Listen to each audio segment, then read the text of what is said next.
The beaches between St. Pete Beach and Clearwater are some of the best beaches of the Tampa Bay area. Treasure Island is known by a lot of people as Paradise Bound. Less commercialized, more old Florida. It's paradise, that is, for most of the year. Hurricane Helene is now entering into the Gulf of Mexico, the lower part of it right out of the Yucatan Channel, and the entire west side of Florida is going to be under the gun. You're going to be raked by this thing as it rips up to your north. Oh yes, you get your tropical systems for a couple of months, in late summer on the Sun Coast. Maybe an evacuation, but then it's back to the beach. You're going to be looking at water being pushed in as this center passes wherever it is that you live. Maybe it was the drum circles or the Indian burial grounds, but for some reason, Treasure Island had seemed to avoid the bad one for over 100 years. In 2024, Florida's west coast was experiencing an unusually quiet storm season. That is, until late September. The waters of the Gulf were exceptionally warm, and when Hurricane Helene entered from the Western Caribbean, it grew very quick.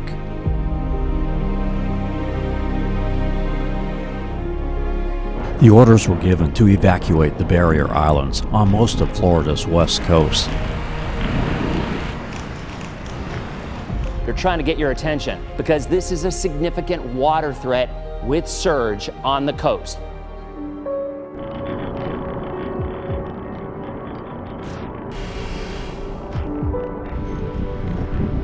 This is when the water levels will start coming up and the storm surge. It is really rough and there's really no one around. By the time the winds died down and the water receded, it was clear that Treasure Island and Madeira Beach was hit hard. And it looks like a mess out here. Look how much of that beach is gone. Hurricane Helene dumped 5 to 8 feet of storm surge over the Pinellas County beaches, destroying the ground floor of many buildings. A dock and what appears to be a lift just thoroughly wrecked, blown apart.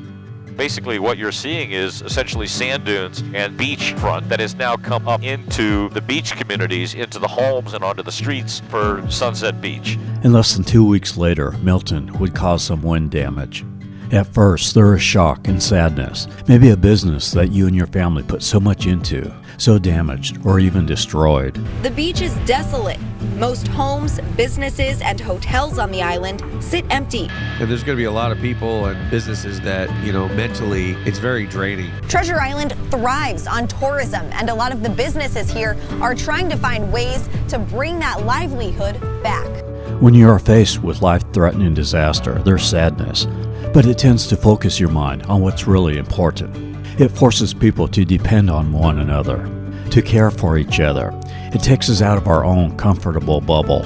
If they want to have water at their house right now, they have to bring it in because there is no power out here. There's no running water out here. You realize that people are more important than things. There's a greater appreciation of life and the people around you. And eventually you start to hope again. As the sun still shines, the beaches are still beautiful.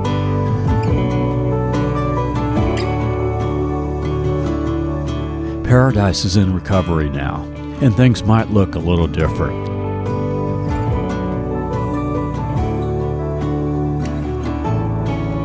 And there's a strong determination to bring it fully back. You see it in the spirit of the people. But with everything lost, there's still perspective. And life is life.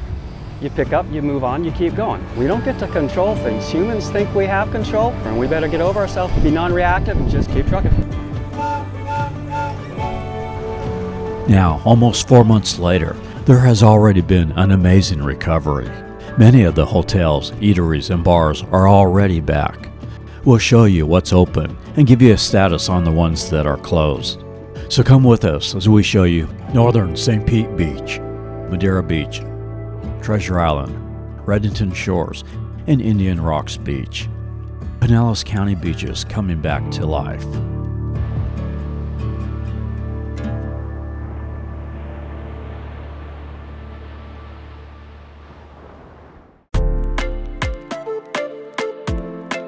We're going to start where we left off in the Update St. Pete Beach video. There's the Corey Avenue Shopping District that I didn't cover in that video. Now, if you follow Corey Avenue all the way to Blind Pass, this is the area where Woody's and Toasted Monkey, mentioned in that video, is. And also right here is Willy's Burgers and Booze, another long-time popular hangout. They are planning on rebuilding. They do have a GoFundMe page. I'll put a link in the description below. Next to Willy's is Bella Serena Inn. They will be opening in March. At Corey Avenue and Gulf Boulevard, the popular Frog Pond breakfast restaurant, sad to say, is permanently closed. And next to that, Grove Surf and Coffee is closed but will open back up soon. In the Corey Avenue shopping district, the Sunday market is still happening from 10 a.m. to 1 p.m. Here you have a couple of bars open. First, the Twisted Tiki, a Polynesian themed bar. And next to it, the Swigwam Beach Bar, an old school bar with pool table and foosball. Now, the old beach theater has been closed for a decade, was planning to open in March. The hurricane only slightly delayed it for a couple of months, will open in July. And then there's the Chill Restaurant and Bar with patio seating is open. As well as La Crozette that we showed in the St. Pete Beach video. There's Tiki Bagel, a New York bodega-style Hawaiian bagel shop with creative bagels.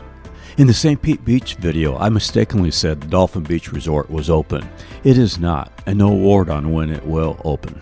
But Calm Ocean is open if you're looking for a great vacation rental in this part of St. Pete Beach near Upham Beach. Now we jump to the other side of Blind Pass to Sunset Beach, Treasure Island. This was one of the hardest hit of all the Tampa Bay beaches, where you saw the helicopter footage from Eagle 8. On the south end of the island is Last Inn Resort Vacation Rentals. They are open and can be booked on Vrbo. The bigger public parking lot at Sunset Beach is open. However, there's no facilities currently, as the beach pavilion got hit very hard and will have to be rebuilt. But the beach itself is great, completely fine, so right now might be a good time to enjoy this beautiful beach before it gets too crowded. Although, if you look at this footage from May of 2024, notice all the trees and shrubbery along the houses. Look on the left side of the Ringbuild parking lot here. Notice the trees. Now, look at January 2025. See, all that shrubbery and many trees are now gone. You can fully see that yellow house, whereas before it was all covered up by trees.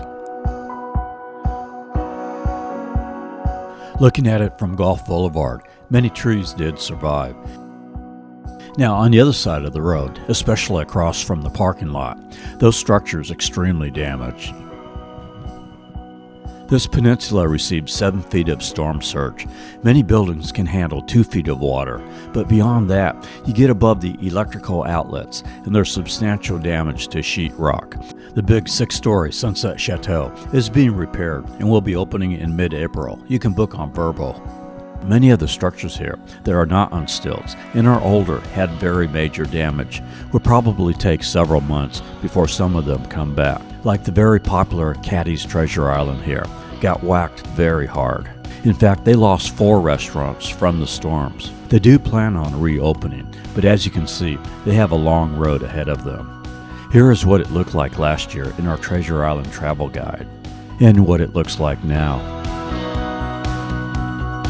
Now across from Caddy's is Tiki, a nice casual quintessential beach bar with a great pub-style menu of sandwiches, wings, and a full liquor bar. Saw this house had a little miniature train running along the railing. Yes, Sunset Beach is coming back to life. Just around the corner is the Taco Bus, good food, creative tacos. I highly recommend them. And there's also the popular Shrimpy's waterfront with Creole and Cajun food located on the pass. And across the street, Blind Pass jet ski rentals, which we showed one of the jet ski tours in our Madeira Beach travel guide. They also have boat rentals too. On the other side of the pass is the Sea Dog Brewing Company that is open, and there's Charter Finders, which has sunset cruises now. As we head further up Gulf Boulevard, a couple of our followers had asked about the Malloy. These are fully equipped cottages in a 3-star hotel. They are open, a gorgeous pool and lounge area right on the beach. Now we move to the parking lot that is across from the Publix grocery store. This is the Gulf Front parking lot and is currently the only public lot with restrooms that is open on the beach. There's a nice wooden boardwalk crossover here. This is also where the drum circles are at, and yes, they still do them every Sunday. They roughly start about 3 to 4 hours before sunset, and they go to shortly after sunset. Definitely an experience you gotta do.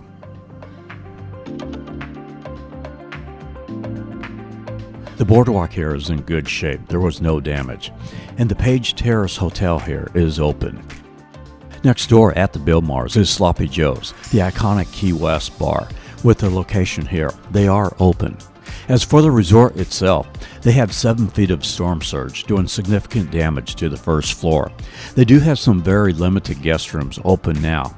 More will open in mid-February, and most of the rooms will be available by the 1st of April.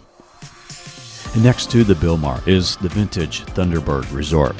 This is where the Iki Woo Woo Tiki Hut that we showed in our Treasure Island travel guide last year was really becoming a happening place on weekends with live music.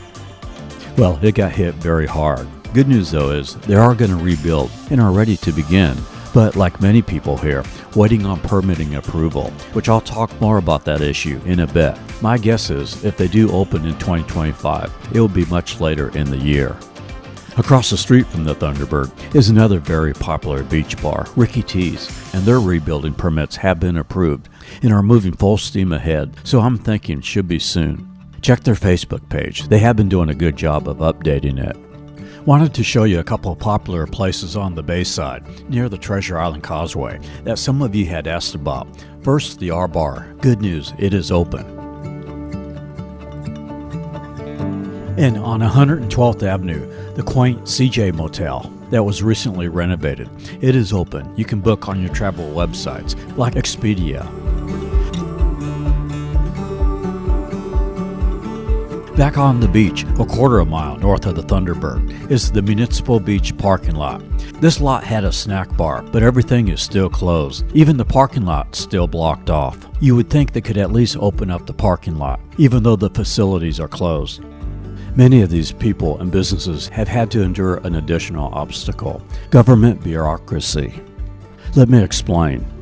FEMA has a 50% rule. That is, if the cost to repair the building is 50% more than the structure's market value before the hurricane, then it must be elevated, built on stilts, or demolished, and completely rebuilt under current strict Florida building codes, which isn't financially possible for many of these people. Now, if the cost of repair is less than 50%, then you can apply to obtain a permit to repair it to its pre-damage conditions. But many of these municipalities, like Treasure Island, have been very slow in approving these permits. The local property owners feel that the city favors having these homes demolished so that corporations can come in and build more expensive properties, and thus creating more tax revenue for the city. I would be interested to hear your experiences in dealing with the city or FEMA in the comments below. This here is Sunset Vistas Resort, whom a couple of you had asked about. They are open, a nice resort, with a couple of pools and a jacuzzi right on the beach. Now we move from Treasure Island to Madeira Beach as we cross Johns Pass. You can see on the right, Krabby's on the Pass, who got hit hard and is closed. But they are going to rebuild, just awaiting on permitting approval, which seems to be slower on Treasure Island than on Madeira Beach. Now, on the Madeira Beach side, we have a remarkable recovery. First, Johns Pass Park on the other side of Gulf Boulevard. If you notice in this 2024 video, all the greenery, shrubbery that was between the parking lot and the beach, well, Helene wiped all that away. This is how it looks now. The difference in the watercolor is not because of the hurricane, it's just because it was cold the day I filmed this, so don't worry about that. While we were filming, Madeira Beach just installed this new wooden crossover. Ran into subscribers Terry and Susan visiting from Minnesota. So what do you think of the weather here? It's fabulous. It's wonderful. It's a lot better than below zero at home. The boardwalk at Johns Pass was of great concern. This has been a gem of Tampa Bay for many years, a true old Florida-style fishing village that has developed into a popular shopping, dining, and entertainment area. It received close to 8 feet of storm surge, essentially flooding the entire area and ground level shops. I'm happy to report that Johns Pass is mostly open. They have done an incredible job cleaning up. In fact, there's no significant structural damage to the boardwalk. Bailey's asking a local canine what it was like during the hurricane. Let's start on the east side of the boardwalk, moving to the west side. Frobota's on the pass is closed, but their other location is open.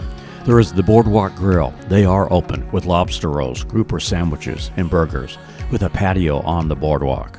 And here's another Caddy's. Caddy's on the pass is closed, but they will rebuild. No word on when they will reopen. And right next to Caddy's, Scully's, a 2-story open-air restaurant, also got hit very hard. No word on when they are going to reopen, but I don't see any repairs happening now, so they are probably awaiting on permitting. Further up on the boardwalk, the Pirates Pub and Grub. They are open, with seating right on the boardwalk. Good news, the Friendly Fisherman opened back up during our filming. This is known to have the freshest seafood in the area, in a nautical-style dining room, as well as a nice deck on the lower level. At the west end of the boardwalk, on the upper floors, Hooters and Bubblegum Shrimp is open. They are good for ordering online, if you want something quick to pick up. In our Madeira Beach travel guide last year, we showed all the boat tours. I'm happy to report they are back. Like Sunshine Scenic Tours here, that has the Royal Conquest pirate ship and Dolphin Quest, and they also have the shark boat that we went on in that video.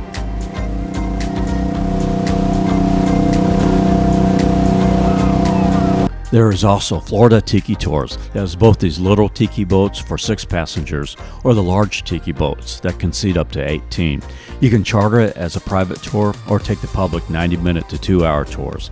There is also an all-you-can-eat dinner cruise on the Calypso Breeze by Starlight Cruises. We showed their sister ship, Calypso Queen, in our Clearwater Beach video, and also their Dolphin Racer out of North St. Pete Beach. All are back running. And there's Hubbard's Marina, whom we took the cruise with last year. And there's Eagle Parasailing, back open where you can fly 400 feet over the Gulf. They are fully back open. As well as the boardwalk, you have all the shops and entertainment off the boardwalk. I'd say about 80% of these places are back open. And at the other end from the boardwalk is Bamboo Beach Bar and Grill, with everything from fish tacos to frozen drinks, in a tiki patio with live music. Alright, let's head up north on Gulf Boulevard to the rest of Madeira Beach. The popular Candy Kitchen is open. Sadly, a couple of blocks away, the Sweet Brunette Coffee and Breakfast Shop will not be reopening. They are relocating to Panama City Beach. And we come to our third Caddy's location, Caddy's Madeira Beach. No word on when this location will open, but my guess is it will be maybe the first of the 4 Caddy's to open. A quarter of a mile north of Caddy's is the Madeira Beach Access Lot. It is operated by the county, and they don't do a good job of updating on reopening, so don't know, but I'm guessing maybe within a couple of months. On the right is Dockside Dave's, closed but will rebuild. However, the Reef Restaurant is open. The Saltwater Hippie, a cool retro beach bar, is open. And next door, Frobota's Beach Kitchen, a casual Italian cafe, is open. Across the street, Archibald Beach Park, the cafe, facilities, and parking area all still closed, but the beach area itself is open. You can park across the street at the CVS, which is closed, but there's paid parking there. And finally, there's Smuggler's Cove Mini Golf. We showed in the Madeira Beach video. They are open. Redington Beach and Redington Shores is another municipality where people have been very frustrated with the slowness at getting an inspection and getting permit approval. So as a result, a lot of single-family homes, businesses, and vacation rentals still sit waiting on repairs. La Contessa Vacation Rentals here is open. You can book on Verbal. However, half of their pier got washed away. A couple of blocks away is the Conch Republic, a popular Key West Caribbean-style bar and grill with a raw oyster bar. It is open. Across the street is the Tides Beach Club. It is pretty solid, practically hurricane-proof. Further up Gulf Boulevard, you have these little quaint eateries, like the pet-friendly Little Sage Cafe. They will be reopening soon. And the My Happy Place Deli is open. We passed by the Seabreeze Island Grill. They are closed, but do plan on rebuilding. This area of Redington Shores got hit very hard. Even the 7-Eleven is still closed, as is the Friendly Tavern. Now, across the street from the Friendly Tavern is the Redington Shores Beach Access, and it did open back up while we were filming. The pet-friendly Bellevue Golf Condos does have some units available through Airbnb. Across the street, the Sand Dollar Condos is open. You can book through Verbal. Their pier, however, got ripped away. The Pinellas County Boat Ramp and Fishing Pier near Park Boulevard here are all open. Now we move into the community of Indian Shores. Again, the watercolor here is not because of the hurricane. It's just cold weather. You come here on a warm day and the water is turquoise. Another mile up Gulf Boulevard is the Tiki Gardens Beach Access. It's not a garden, used to be many years ago, just a parking lot now across Gulf Boulevard with access to the beach. It is all open. It was empty on this day just because it being cold. Continuing up the Intracoastal Waterway, the Salt Rock Grill, one of the few restaurants not really affected at all by the hurricanes. They opened back up just 4 days after Milton. We passed by another Smuggler's Cove Mini Golf. They are also open. In this area, there's more high-rise condos, and I think that's what saved a lot of businesses in the northern parts of Indian Shores, like Sharky's Sea Pub and DJ's Clam Shack, all open. This little strip mall across from a couple of skyrise condos seemed to do well. There's Aloha To Go, a Hawaiian barbecue, open. 3/4 of a mile is Caddy's Indian Shores. It is also across the street from large condos, but it still got whacked very hard. No word on when they will reopen. As you move north up Indian Shores, the barrier islands get narrow. A nice drive along the Intracoastal Waterway as we enter the community of Indian Rocks Beach. Generally, the further north you go, the more damage you'll see, as Helene went to the Big Bend region of Florida. But I was surprised that in Indian Rocks Beach, most of the places were still open, like the VIP Mexican restaurant, the Guilty Sea Sports Pub. Slice Pizza is permanently closed, but they have a location on Madeira Beach that is open and one on St. Pete Beach that will open. Anecdote Brewing Company is open, as is the very popular original Krabby Bill's, with an outdoor patio with live music. This beach got hit hard with over 6 feet of storm surge, and some vegetation, sand dunes got wiped away, crossovers damaged, but there is shockingly a lot of trees and vegetation that still remains. Now, the Boardwalk crossover at 5th Avenue that we showed in last year's Indian Rocks Madeira Beach travel guide did get washed away. But the important thing is the ice cream survived. That is tropical ice cream and coffee on the corner of 5th Avenue. The main Indian Rocks Beach access park between 17th and 18th Street just opened this week, the middle of January. Some of you had asked about PJ's Oyster Bar. Yes, they are open. You have to try their red seafood gumbo. The Holiday Inn, located on the Intracoastal Waterway near the Indian Rocks Beach Causeway Bridge, is all open. You can book on Expedia. And the Splash Harbor Water Park is also open, just closed this day due to it being so cold. But hey, at least when it's cold, there's no hurricanes. The only hurricanes there should be is Hurricane Eddie's, a little sports beach bar. It is open. Further up is TJ's Italian Cafe. It is open. And there's Guppy's on the Beach, also open. The Sea Star Motel was sold right before the storms, and the new owners have not posted on if or when they will reopen. Pretty much all the eateries you all had asked about for Indian Rocks Beach are open, so good to see. Another 5 miles up the coast is Clearwater Beach. I don't think I will do an update for Clearwater Beach, just because it is all pretty much open other than the pier. The Pier 60 sunset celebrations are still happening in front of the pier though. The structures on Clearwater Beach are mostly newer, so wasn't a whole lot of damage there. In summary, now is the time to come to the Pinellas County beaches. You'll find they are much less crowded, and many places are open back up. Understand what these people have been through. Many people think that if you own a business, you are rich, and that is just not the case, especially in the restaurant industry. They usually operate on a very tight profit margin. You think about the workers who have lost jobs, and if a business is down for several months, those employees move on to other jobs, and then when the restaurant does open back up, they have to hire a whole new staff. So they've been through a lot, and I think you'll find them very happy to see you. I know we are very happy to see them back, so consider coming to the Suncoast and show them some love. For more of what to do here, see our full travel guides of Pinellas County, St. Petersburg, St. Pete Beach, Clearwater Beach, and the Madeira Beach Treasure Island video, which covers everything in between. Next, we're going to head south to Anna Maria Island, as they were close to where Hurricane Milton made landfall. So for them, it wasn't Helene, but Milton that caused a lot of the damage. Then after that, we'll do Sarasota and Siesta Key Beach, which is where the eye of Milton came ashore. Then in February, we'll be heading to Florida's east coast, doing Amelia Island and Fernandina Beach. And in March will be Tampa 2025, which we are already starting to film the Gasparilla events, hopefully doing some live videos of these next couple of weeks. And in April, want to do Fort Myers, Sanibel, and Captiva Islands, still recovering from Hurricane Ian 2.5 years ago. If traveling with a dog, these Kurgo Dog backpacks are the best. Click the product link or see the link in the description below. We are Tampa Aerial Media. We film travel promos across the USA.